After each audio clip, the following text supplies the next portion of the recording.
Добрый вечер. А теперь о главном. На выходных в Бишкеке прошел саммит ЕС «Центральная Азия», в котором приняли участие верховный представитель Европейского союза по иностранным делам Федерико Могерини, министр иностранных дел Казахстана, Кыргызстана, Таджикистана и Узбекистана, а также заместитель министра иностранных дел Туркменистана. Последняя такая министерская встреча была проведена в Брюсселе в конце прошлого года. И там же обсуждена новая стратегия Евросоюза по Центральной Азии, которая была одобрена в Брюсселе в июне. Она и была представлена в Бишкеке, и министры стран Центральной Азии ее одобрили. Стороны также обсудили вопросы реализации этой стратегии, наполнив ее конкретными программами и инициативами. Кыргызстан и Европейский Союз подписали соглашение о расширенном партнерстве и сотрудничестве. Госпожа Могерини поблагодарила кыргызскую сторону за подготовку такого, как она выразилась, амбициозного документа, который становится новой главой в отношениях ЕС и Кыргызстана. Это соглашение укрепляет основы дальнейших отношений, а ЕС продолжит поддержку демократии в Кыргызстане. Министр Чингиз Айдарбеков отметил, что в соглашении заложены основы сотрудничества в тех сферах, в развитии которых заинтересованы обе стороны.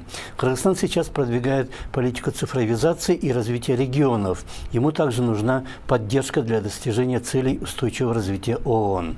По итогам 2018 года товарооборот между страной и ЕС достиг $1 миллиарда, что уже показывает динамику отношений. Федерико Могерини, которая уходит с поста Верховного представителя Европейского Союза по иностранным делам, отметила, что Евросоюз поддерживал Кыргызстан со времени обретения им независимости, так как он выбрал демократический путь развития. Еще многое требуется сделать в будущем, но страна не стоит на месте в этом отношении, и работу по демократизации нельзя останавливать, поэтому ЕС продолжит оказывать поддержку. Мы видим, что Центральная Азия растет и становится сильной. В регионе появляются новые возможности. И мы воспользуемся этим, чтобы повысить уровень двухсторонних отношений как между отдельными странами Центральной Азии, так и во всем регионе в целом. У нас общие интересы по укреплению взаимодействия. Мы видим, что есть больше возможностей для взаимодействия между Евросоюзом и регионом. Внешняя политика Кыргызстана в последние годы, особенно во времена правления Алмазбека Атамбаева, все больше отходила от многовекторности, и новая концепция внешней политики, утвержденная в марте, была призвана восстановить эту многовекторность. И даже начались переговоры о подписании нового базового соглашения с США. Прежнее такое соглашение было денонсировано в 2015 году при Атамбаеве.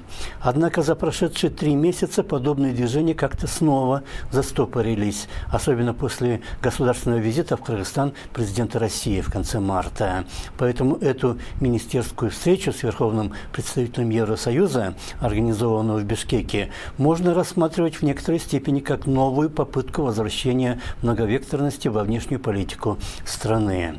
Многие постсоветские лидеры часто повторяют, что вот, мол, Китай или Россия помогают развивающимся странам, не выставляя никаких предварительных условий. И именно поэтому такие отношения заслуживают приоритетного внимания. Однако, когда нет условий для помощи, властители этих постсоветских республик, получая помощь, часто используют ее по своему усмотрению и для укрепления своей власти. В ситуации же, когда предоставляемая материальная помощь обставляется условиями подотчетности, чтобы использование выделяемых средств было прозрачным и в целом такое сотрудничество происходило совместно с условием укрепления и расширения демократии, это становится полезным не только для руководителей стран, получающих помощь, но и для всей страны и ее населения. И именно так помогает ЕС. Это была программа о главном. Ее вел я, Наран Аеп. Всего вам хорошего и до свидания.